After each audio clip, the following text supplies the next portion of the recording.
এই কোন রাজ্যের ভাষা গো? দেখুন, এই যে আলোচনা চলছে, আপনাদের মন কোন রাজ্যে বিরাজ করছে? বর্তমানে আপনাদের মনটা কোন রাজ্যে বিরাজ করছে?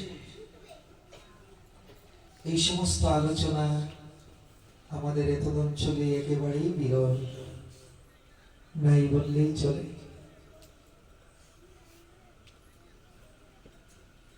একমাত্র রাধাকুণ্ডে হয়, নবদ্বীপে হয়। কিন্তু এই যে আলোচনা চলছে, বাজে না তো, মাতৃশজীবের অনধিকার চর্চা।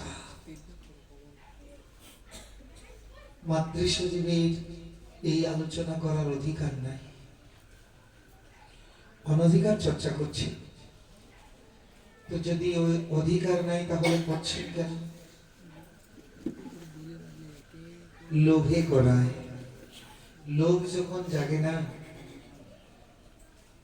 তখন সে আর ধর্মের দিকে তাকায় না, লোভী হয়ে যায়। লোভ যখন বেড়ে যায়, তখন শাস্ত্রের বিধিনিষেধ আর মানে না। আর আমাদের ভজনটাই লোভের ভজন, শাস্ত্র বিধিনিষেধের ভজন নয়। রাগানুগা ভজন মানে লোভের ভজন। এই কথা শুনতে শুনতে, কথা বলতে বলতে যদি কারো একটু লোভ জাগে, এই ভজনে প্রবেশ করার একমাত্র উপায় হয়েছে লোভ।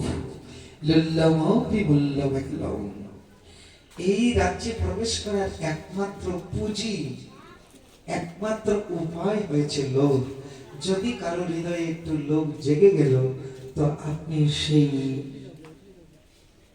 ওই লীলার মধ্যে প্রবেশ করতে পারবেন। লোভ জাগানোর জন্য লোভী হয়ে এই কথা শ্রবণ কীর্তন। গর্গাচার্য ভাগুড়ি মুনি মুখ বিজ্ঞ মুনিগণের নিকট তোমার চরণের গুণের নানাভাবে কীর্তন আমরা শুনেছি। তোমার চরণে যদি কেহ একবার স্মরণ নেই, তাহা বলে তাহার সর্ববিধ পাপ মোচন হয়ে যায়। একবি কৃষ্ণস্য কৃত প্রণাম দশাশ্বমেধাব ধৃতর্ণতুল্যঃ দশাশ্বমেধি পুনরিতি জন্ম কৃষ্ণ প্রণামিন পুনর্ভবায়। 10 অশ্বমেধকারী মানুষ আবার পৃথিবীতে জন্ম নেয়, কিন্তু তোমার চরণে একবার যে প্রণাম করে, তার আর পৃথিবীতে জন্ম নিতে হয় না। শ্রীকৃষ্ণের চরণে একবার প্রণাম করলে যদি এত গুণ হয়, শ্রীকৃষ্ণ তাহার ভক্ত চূড়ামণি অর্জুনের নিকটেও এই প্রণামের মাহাত্ম্য বর্ণনা করিয়েছিলেন। মন্মনা ভগবান ভক্ত মজ্জাজিমাং নমস্কার।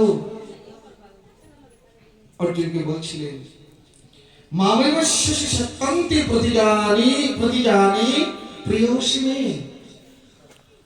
যদি কেউ আমাকে মনটা দেহে, অর্জুন আমাকে মন দাও, আমার ভজন করো, আমার ভক্ত হও, আমাকে প্রণাম করো, এইভাবে যদি করতে অভ্যাস করো, তাহলে সত্যন্তি প্রতিজানি, আমি সত্য করে বলেছি, সে অন্তিমে আমাকে পাবেই পাবে।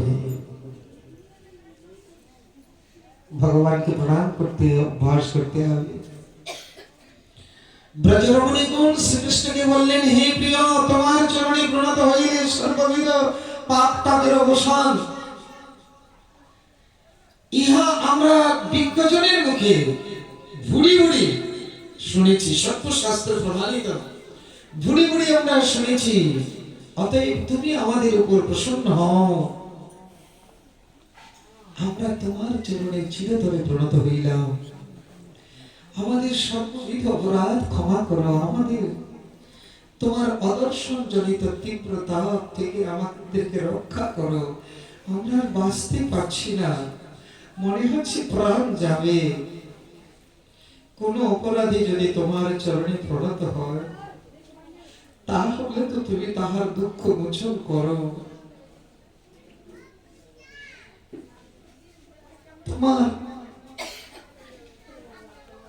তোমার চরণে কেউ যদি একবার অপরাধী হয়ে তোমার চরণে কেউ প্রণত হয়, তাহা বলে তুমি তাহার দুঃখ মোচন করো না, একথা কেউ বলে না।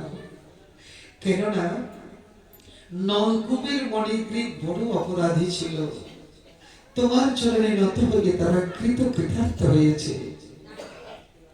অতএব তোমার এই সর্বতাপনাশক চরণ স্পর্শাধিকার দিয়ে আমাদের বুকের মধ্যে যে প্রবল বিরহ আগ্নি, তার থেকে আমাদের মুক্ত করো হে গোবিন্দ। মনে হচ্ছে দেহ থেকে প্রাণ বেরিয়ে যাবে, তোমার ওই চরণ দিয়ে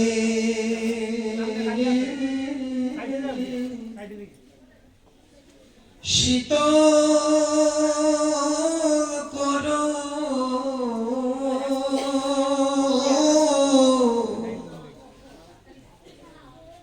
মোরা যে তোমার ওই চরণে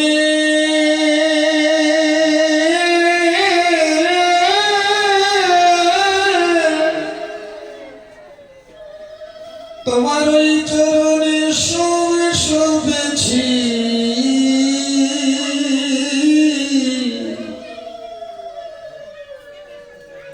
আমাদের হৃদয় জ্বালা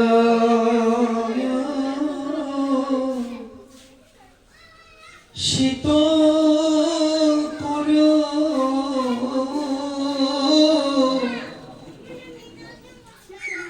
তোমার চরণের শীতলতা পাবো বলে আমরা সকল কিছু ছেড়ে দিয়েছি,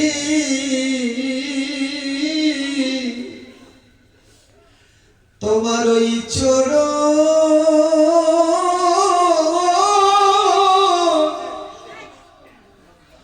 ওই চরণে পাব বলে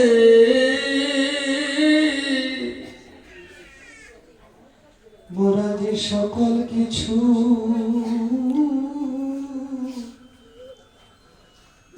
ত্যাগ করেছি। ভাই বন্ধু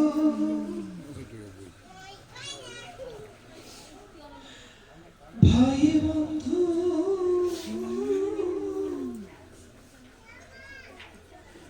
আত্মীয় স্বজন,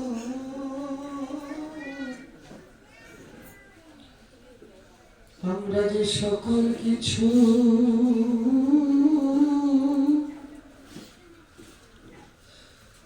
ত্যাগ করেছি,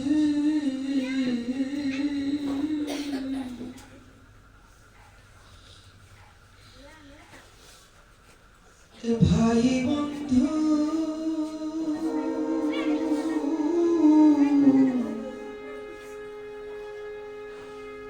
পিতামাতা,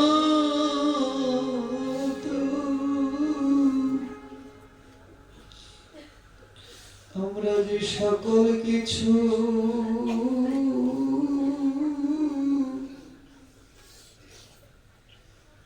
ত্যাগ করেছি,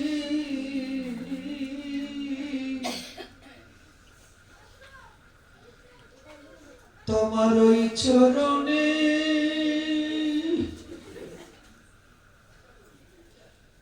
স্থান পাবো বলে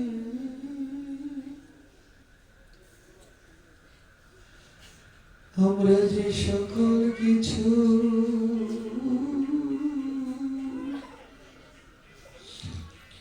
ত্যাগ করেছি,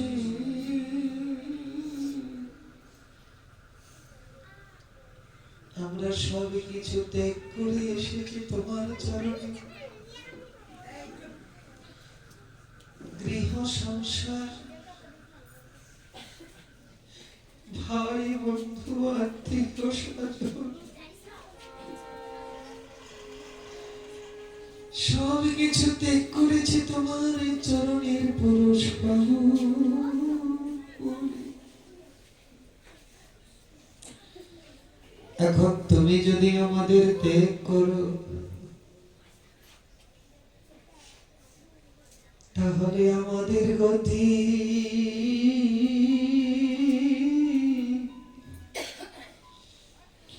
কি বা হবে?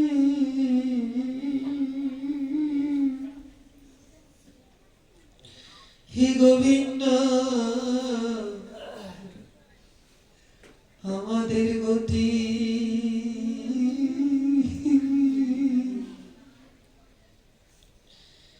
কি বা হবে?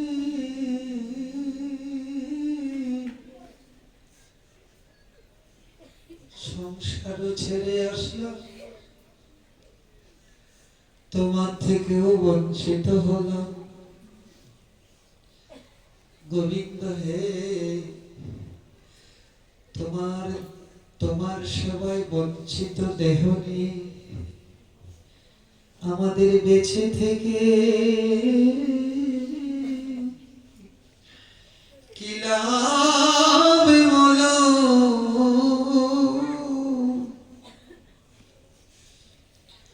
যে দেহ গোবিন্দ সেবা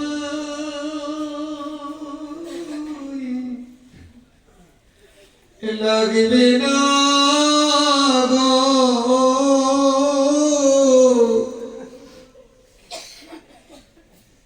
এই দেহ নিয়ে বেঁচে থেকে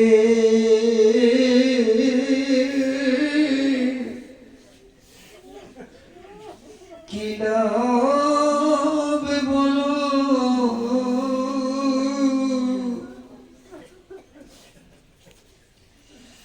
যে দেহ কৃষ্ণ সেবা,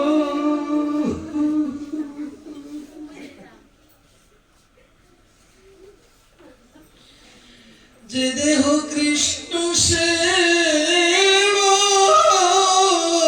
লাগে না গো,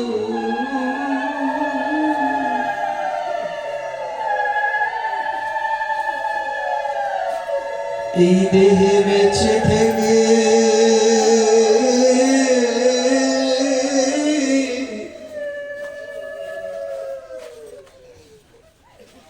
কি লাভ,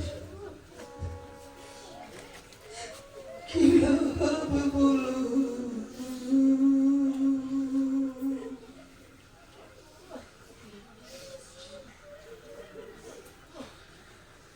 যে দেহ কৃষ্ণ সেবা,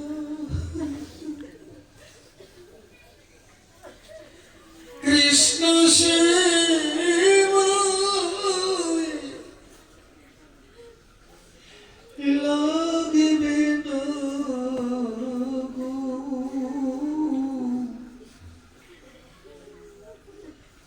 মোদের থাকার চেয়ে মরণে ভালো। যে দেহ কৃষ্ণ সেবা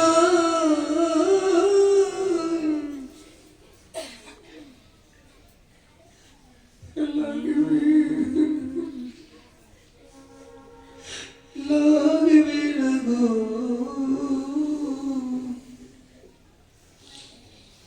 মোদের থাকার চেয়ে মরণ ভালো।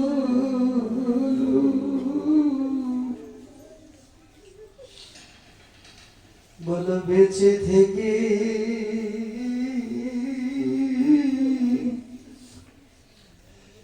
লাভ কি বলো?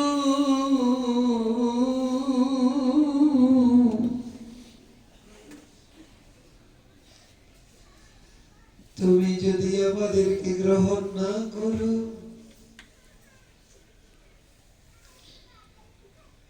আমরা মরতে চাইলেও মরতে পারবো না। কেননা তুমি যে আমাদের প্রাণ হরণ করে নিয়েছ,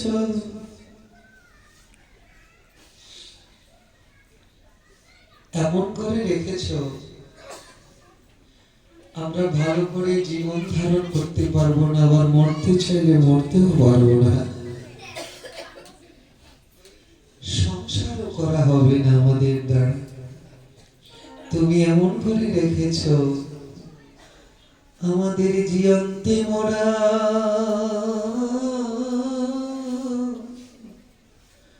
করেছ গো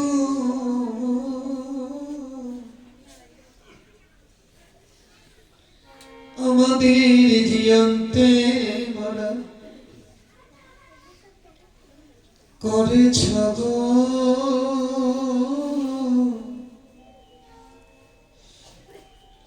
যদিও বেঁচে আছে কিন্তু আমাদের কোনো আর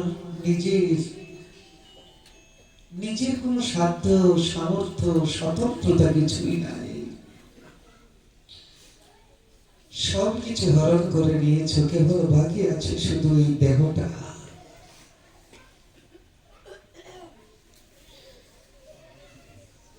আমাদের দিকে একটু তাকাও।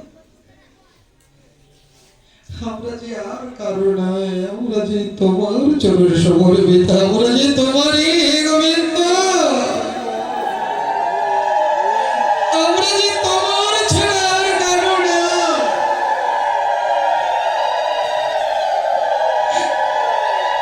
আমাদের পিতা মাতা ভাই বন্ধু সব কিছু ছেড়ে এসেছি তোমার ওই চরণে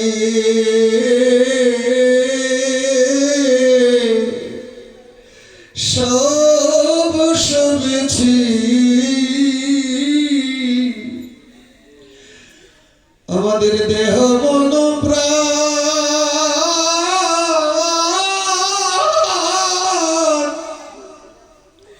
এই জীবন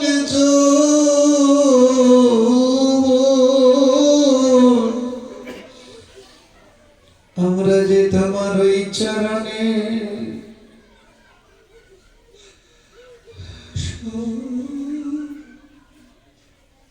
সব শুনেছি।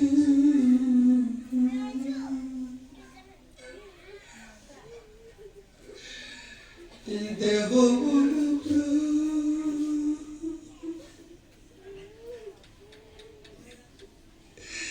এই জীবন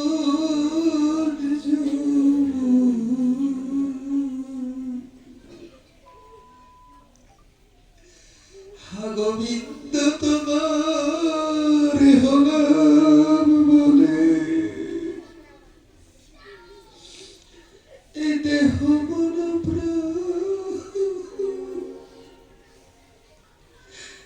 জীবন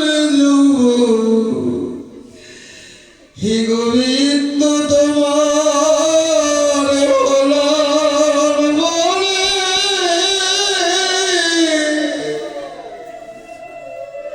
এই দেহ মন প্রাণ জীবন তোমার ওই চরণে সব সপেছি।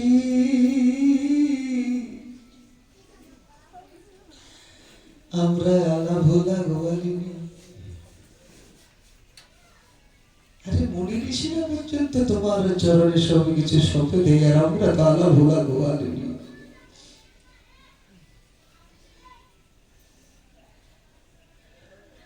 আমরা যে তোমার ওই চরণে সমর্পিতা, আমাদেরকে দুঃখ দিয়ে কি তুমি শান্তি পাবে? আমাদেরকে দুঃখ দেওয়াই কি তোমার স্বভাব? তুমি না বিপদ ভাবনা, তুমি না প্রযোজনার্থী হও, তাহলে আমাদের আরতি কেন পালন করো না? আমাদের মনোবাসনা কেন পূরণ করো না? তোমার সকল কিছু নাম কি আজ বিফলে যাবে?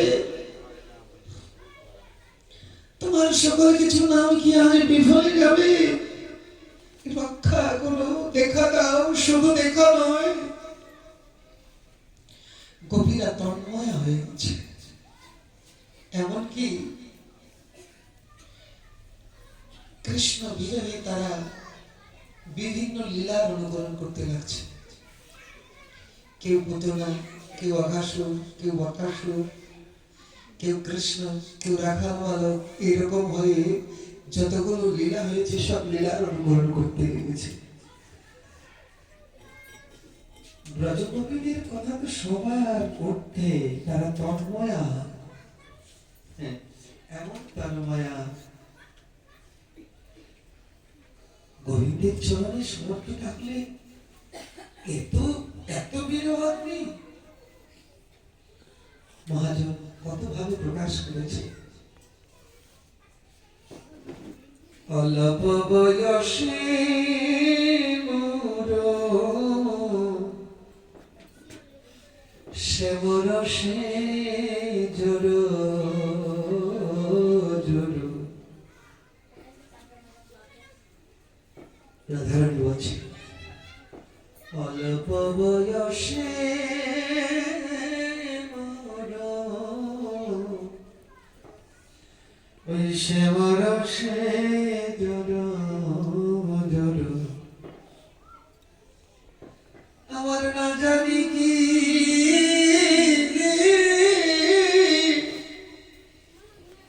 না জানি কি হবে পরিণামে।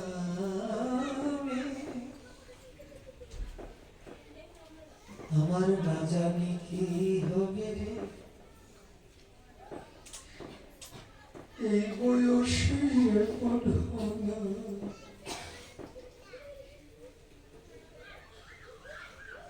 না জানি কি হবে ওরে এই বয়সে এমন হলাম। পরিণামে আমার না জানি কি হবে রে। কি হয়েছে জানিস? আমি যদি নয়ন মুদে থাকি আমার অন্তরে বিন্দ দেখি। আমি যদি নয়ন মুদে থাকি আমার অন্তরে গোবিন্দ দেখি। দেখি দাঁড়ায়ে আছে আমার হৃদ কদম্ব তরু বলে। দেখি দাঁড়ায়ে আছে রে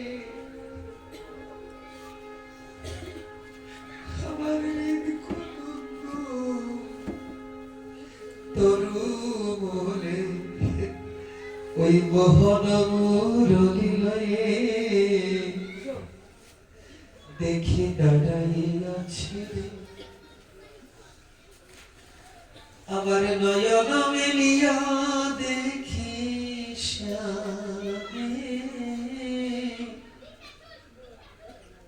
আমার বাহিরে দেখি নয়ন মেলিয়া বাহিরেও দেখি।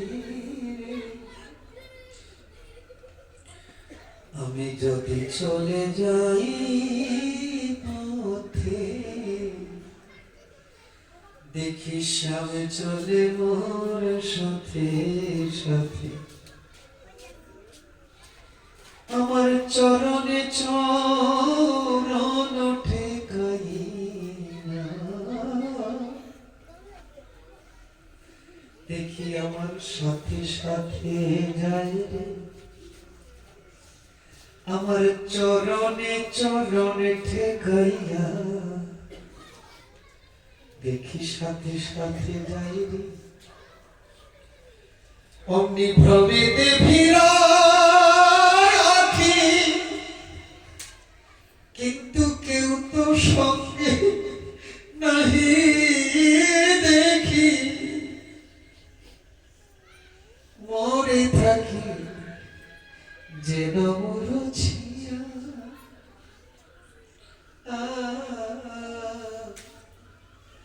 মরে থাকি যেন মরছিয়া। আমি কহিল তোদের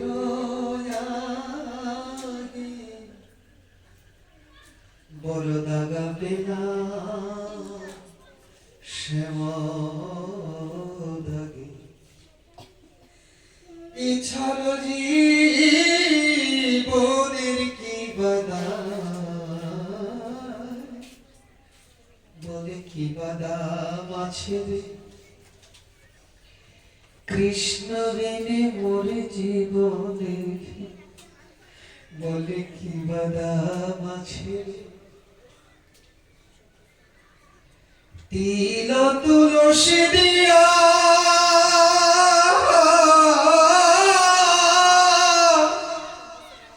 এই সমর্পণ করিব হিয়া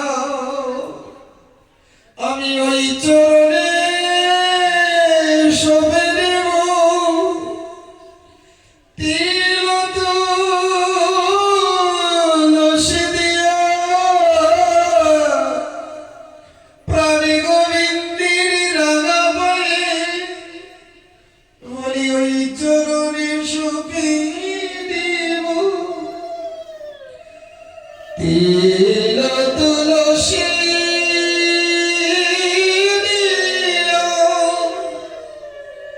সমর্পণ করিব হিয়া এই জনমে মত রাখা পায় এই জনমের মত রাখা পায়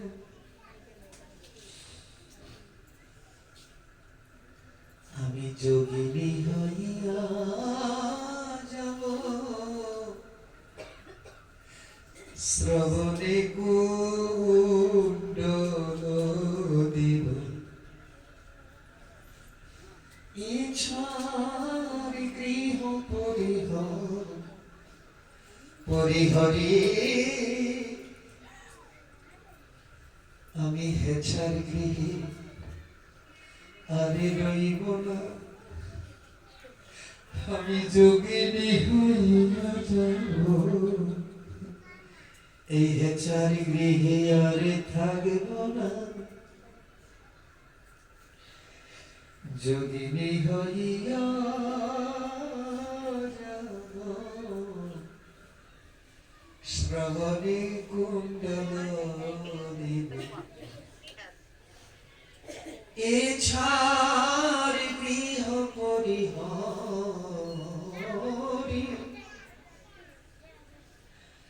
আমার জনম গব সুখে কৃষ্ণ নামে লব মুখে বলি জনম আমার সুখে কাটাবো মুখে হা কৃষ্ণ গোবিন্দ বলে জনম আমার সুখে কাটাবো মুখে হা কৃষ্ণ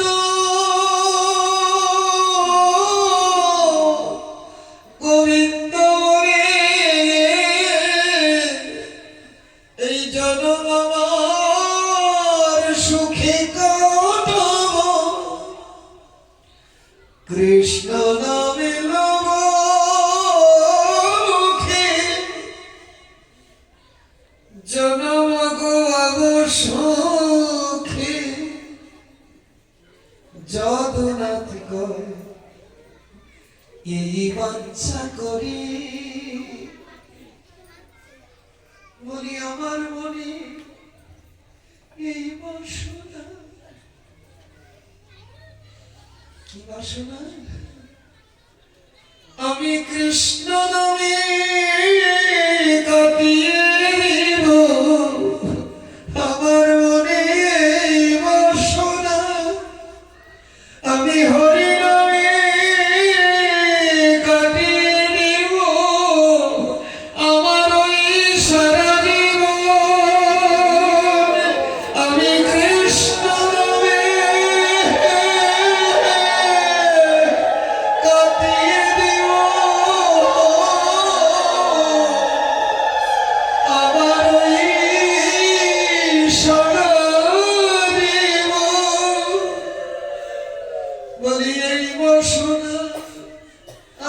মনে যদুনাথ কই এই বাঞ্ছা করি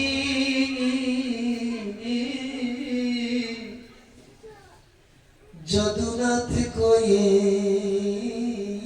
বাঞ্ছা করি। আচ্ছা, কৃষ্ণ ভক্তের এত দুঃখ হবে কেন? বলে দুঃখ নয় গো, দুঃখ নয়, এটাই কৃষ্ণ ভক্তির আনন্দ। যদি হা কৃষ্ণ গোবিন্দ বলে চোখের জলে ভাসতে পারে, এটাই তো কৃষ্ণ ভক্তির আনন্দ।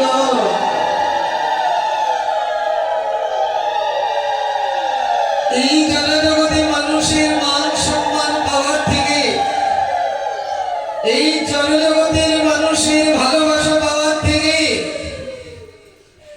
কৃষ্ণ নামে কেঁদে কেঁদে জীবন কাটানোই তো আনন্দ। এই জগতের সম্মান পেলাম, ভালোবাসা পেলাম, টাকা পয়সা পেলাম, ফুলের মালা পেলাম, জয় জোগাড় পেলাম, কিন্তু মনে কৃষ্ণ বলে কাঁদলো না, গোবিন্দ বলে কাঁদতে পারলাম না, তাহলে তো জীবন সুখের হবে না।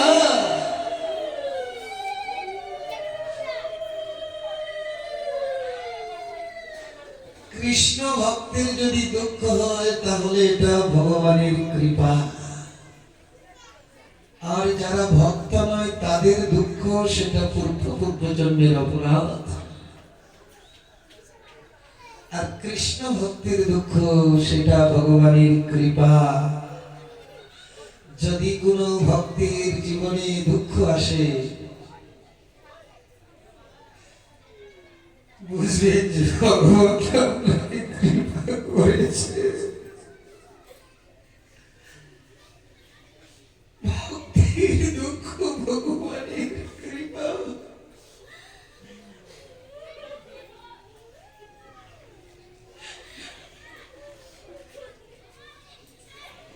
ভক্তকে যখন কৃপা করে,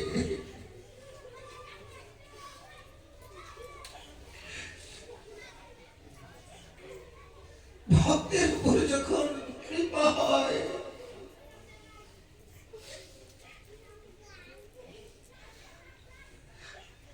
অনেক অনেক বিপদ, অনেক অনেক দুঃখ আসে,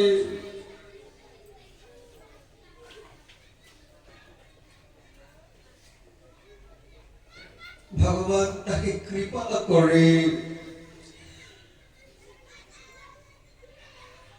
সোনাকে যেমন স্বর্ণকার পুড়িয়ে পুড়িয়ে একেবারে খাঁটি করে নেয়, ভক্তকে আমার ভগবান বীরহাগ্নিতে পুড়িয়ে পুড়িয়ে একেবারে খাঁটি করে তার শরণে গ্রহণ করে।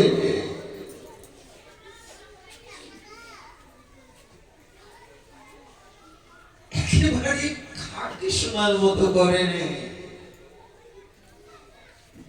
সেজন্য কুন্তী দেবী বলছিল, প্রভু আমাকে সুখ দিও না, আমাকে পদে পদে বিপদ দাও, যখনই বিপদ আসবে আমি তোমার দর্শন করব, আর যখনই আমার বিপদ আসবে আমি প্রাণে ভরে তোমায় ডাকবো।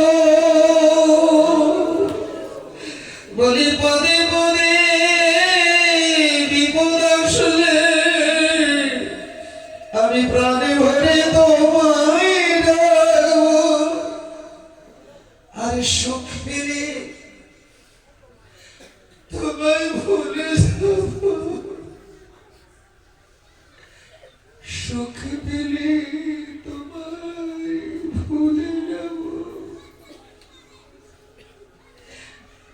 তুমি আমার সুখ দিও না গো, সুখ পেলে তোমায় ভুলে যাব। যে সুখ তোমাকে ভুলিয়ে দেয় সেই সুখ আমাকে দিও না, যে দুঃখ তোমাকে স্মরণ করিয়ে দেয় আমি সেই দুঃখ গ্রহণ করবো, কেননা তোমার স্মরণ করিয়ে দিবে। যে দুঃখ তোমাকে স্মরণ করিয়ে দেয় আমি সেই দুঃখকে জীবনের সঙ্গের সাথী করে নিতে চাই। সাই সদাই সর্বক্ষণ তোমার কথা মনে করবে, আমি দুঃখকে সঙ্গের সাথী করতে চাই, সুখকে জীবনের দিকে চিরতরে বিদায় যায়। তুলসীদাস গোস্বামী বলছে সেই দুঃখের বলিহারি যায়, দুঃখকে বলিহারি যায়, পল পল রাম নাম রটায়। যে দুঃখ আমাকে পল পল রাম নাম বলায় সেই দুঃখের বলিহারি যায়, আর সেই সুখকে আমি চিরতরে দূরে রাখতে চাই।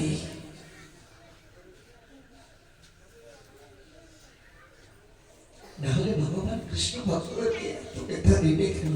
আসলে দুঃখ নয়, আমরা দেখছি দুঃখ, এটাই কৃষ্ণ ভক্তের আনন্দ। কৃষ্ণ বলে চোখের জলে ভাষা, কৃষ্ণ বলে কাঁদা, এতে কত আনন্দ। একবার কৃষ্ণ বলে কেঁদে দেখুন, চোখের জলে ভেসে দেখুন, যে কত আনন্দ। হৃদয় নির্মল হয়ে যাবে, জন্মে জন্মের তাপ শীতল হয়ে যাবে।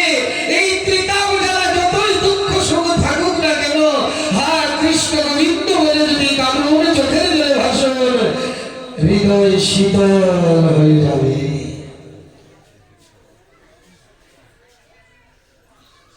এই তো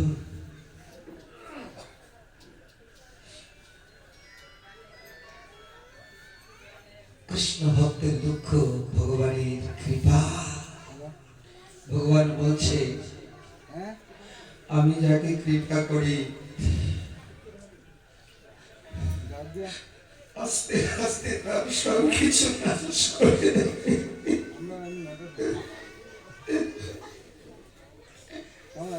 আমি যাকে কৃপা করি আস্তে আস্তে তার সব কিছু নাশ করে দেবে। প্রথমত তার প্রিয়জন থেকে আমি দূরে সরিয়ে নেই।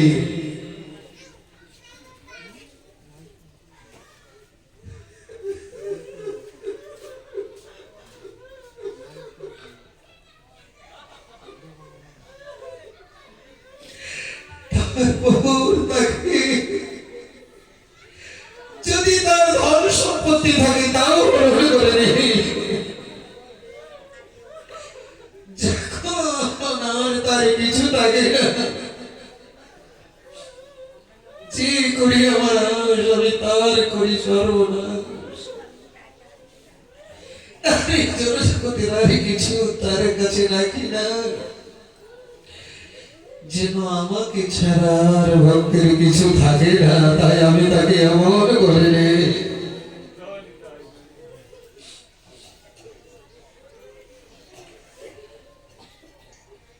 তার প্রিয়জন থেকে দূরে সরিয়ে নেই, ধন সম্পদ সব কেড়ে নেই। একমাত্র তার প্রিয় আমি, আর একমাত্র তার সম্পদ আমি। আমি ছাড়া তার কোন সম্পদ নাই, আমি ছাড়া এই জগতে তার আর কেউ প্রিয় নাই। এমন যাকে করি সেই আমার প্রিয় হয়ে যায়। আর এইরকম ভক্তকে আমি কেমন প্রিয় মনে করি জানো উদ্ধব? এইরকম ভক্তকে আমি কেমন প্রিয় মনে করি? ন আত্মজনীর ন শঙ্কর, আমার নাভি মধ্যে জন্ম ব্রহ্মাকে আমি এত প্রিয় মনে করি না, না দেবাদিদেব মহাদেবকে আমি এত প্রিয় মনে করি, ন শঙ্কর, ন আত্মজনীর, ন শঙ্কর্ষণ, আমার অভিন্নাত্মা বলরাম, শঙ্কর্ষণ বলরাম, তাকেও আমি এত ভালোবাসি না। ন শ্রী, আমার পাদসেবিকা বক্ষ বিলাসিনী লক্ষ্মীকেও আমি এত ভালোবাসি না। এমনকি নৈব আত্মা, এমনকি আমি নিজেকে নিজে এত ভালোবাসি না, তোমার মতো ভক্তকে আমি যত ভালোবাসি।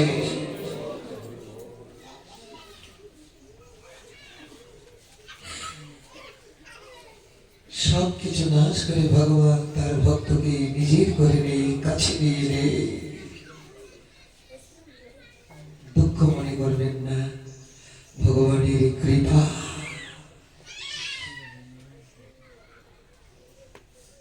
গোপীগণ বলছে হে দৈত, হে সখী, হে ব্রজজনার্থী হন, হে ব্রজ জীবন। কত কত সুললিত ভাষায় তাকে আর্তনাদ করছে। আমরা যে তোমার চরণে প্রণতাম, তাই তোমার চরণে যে একবার প্রণাম করি তার তো আর কোনো পাপ থাকে না। তো তোমার এই রাতুর চরণ আমাদের পক্ষে একবার স্থাপিত করো। আমাদের এই তাপিত হৃদয়, আমাদের হৃদয়ে এই তাপ জ্বালায় তাপিত নয়, আমাদের হৃদয়ে সংসারের দুঃখ জ্বালায় তাপিত নয়, আমাদের হৃদয় তোমার বিরোহী, তোমার অদর্শনে তাপিত, তোমারই জন্য আমাদের হৃদয়ে তাপিত।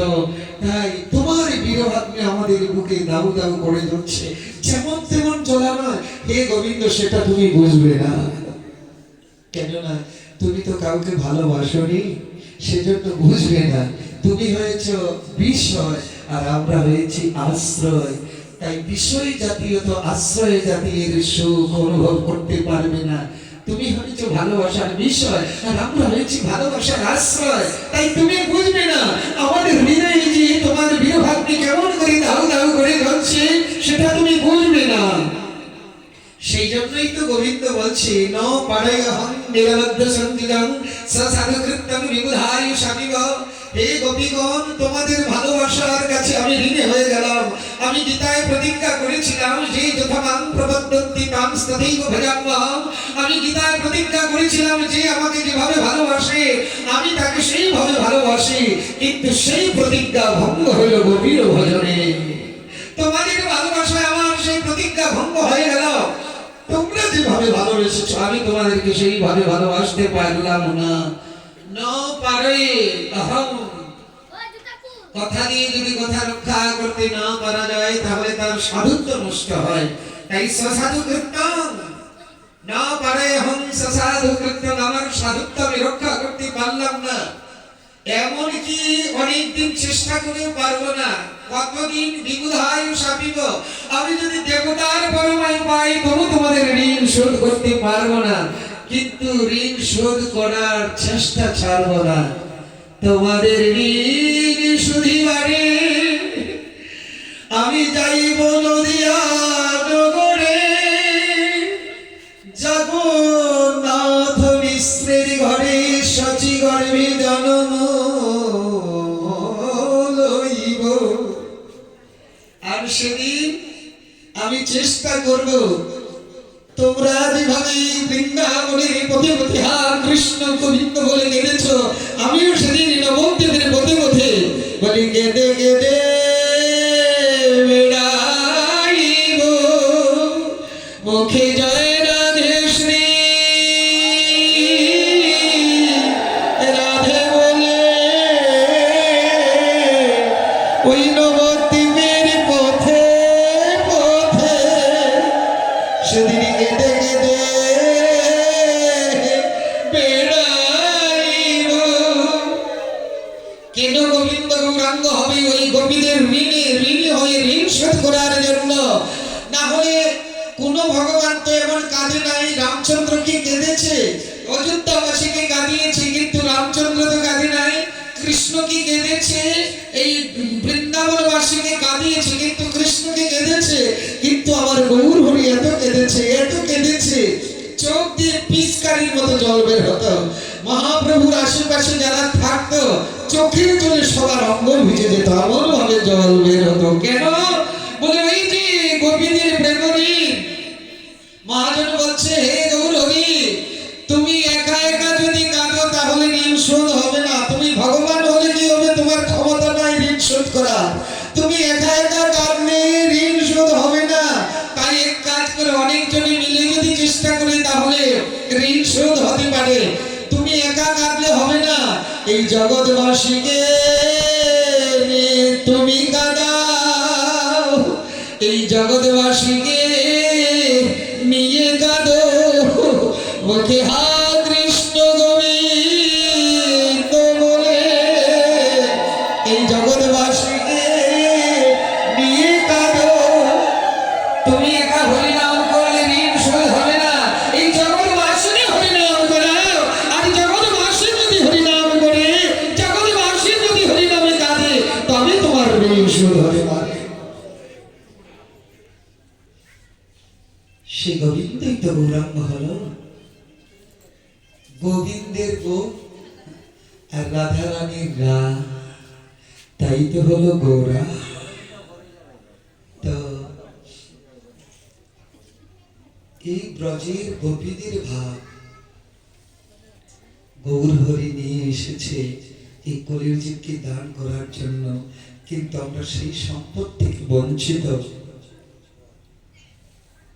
যদি সেই গৌরাঙ্গ মহাপ্রভুর গৌরীয় ভাব দ্বারায় ভজন করতে হয়, তাহলে সেই ভাব দ্বারায় যারা ভজন করছে মঞ্জুরি ভাবে, তাদের কাছে আশ্রয় নিয়ে আমরাও এই ব্রজগোপীর ভাব দ্বারায় এগোতে পারব। আমরা যদি গৌরাঙ্গ মহাপ্রভুর দেওয়া সেই ভজন ধারা অঙ্গীকার করি, তাহলে আমাদের এই দেহটা ত্যাগের পর আমরা একটা গোপী দেহ লাভ করতে পারবো। কিন্তু এখন থেকে চিন্তা করতে হবে, গুরুদেব আপনাকে দুটি স্বরূপ দিবে, একটা নবদ্বীপের গৌর দাস নিতাই দাস যে কোনো একটা পুরুষ দেহ, আর একটা বৃন্দাবনে তুমি রাধারানীর দাসে কিঙ্করী রূপে, দুটি স্বরূপের সাথে পরিচয় করে দিবে নবদ্বীপে আর বৃন্দাবনে। হরিনাম জপ করতে করতে এই দুটি স্বরূপের চিন্তন আর সেবন, রাধা কৃষ্ণের সেবন, নিজ মনে সিদ্ধ দেহ করিয়া ভাবন, দিবা রাত্রি রাধা কৃষ্ণের করো চিন্তন। এই তো গৌরী বৈষ্ণবের ভজন। কিন্তু আজকাল আমরা সেই ভজন থেকে বঞ্চিত। মহাপ্রভু যা দিতে এসেছে